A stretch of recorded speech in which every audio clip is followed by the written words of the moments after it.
Hi, welcome. Thank you for coming today. Would you be surprised to know that roughly $80 billion of your American taxpayers' money is spent on prisoners? Or that about 47% of that, which is about $37.6 billion, is spent on just people who have committed crimes against themselves, such as drug possession.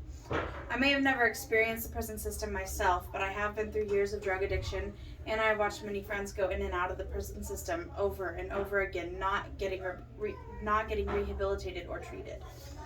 The current prison system is outdated and ineffective in treating and rehabilitating drug offenders. While rehabilitation treatment is more beneficial for lessening recidivism rate and correcting behavior, which in turn will save American taxpayers money. The American Health Association found that 65% of inmates have substance use disorder, while only 11% of them actually receive treatment while incarcerated.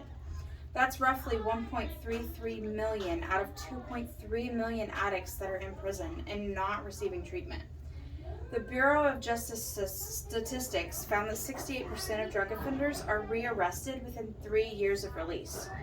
So, out of that 1.33 million that aren't receiving treatment, 90.7 million of them are reincarcerated every 3 years.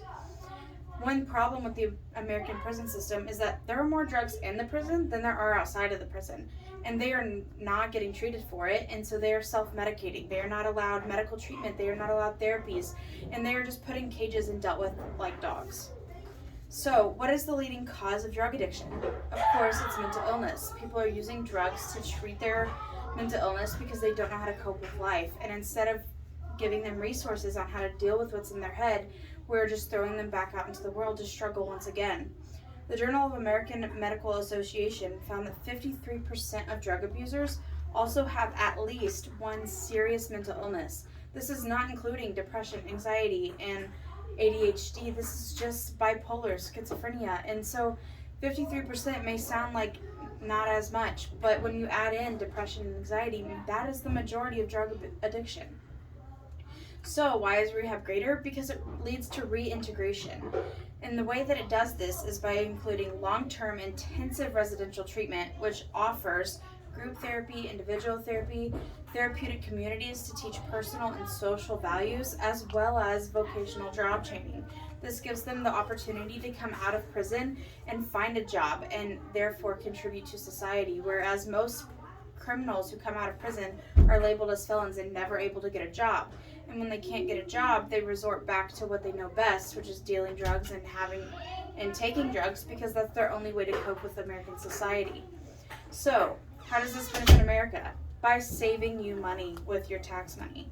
American Health Association found that even if only 10% of inmates were treated and rehabilitated and remained sober, crime-free, and employed, the nation would be saving $91,000 per year for each inmate with a drug addiction. Another comparison is that rehabilitation treatment costs about $4,700 for each inmate, versus the $24,000 that you're spending a year on incarceration alone. And other ways this saves American taxpayers money is because the rehabilitated offenders now have the job training to get jobs, which in turn allows them to pay taxes and stop stealing from everyone else. So not only are they paying taxes, they're no longer stealing your property and stealing your money, and they're not going back to prison every 3 years, therefore you're not paying for their incarceration anymore. So the benefits of rehab obviously outweigh the incarceration. Clearly, the catch and release system of prison that we currently have increases recidivism rates, while rehabilitation leads to reintegration and productive members of society, leading to less waste of American tax dollars.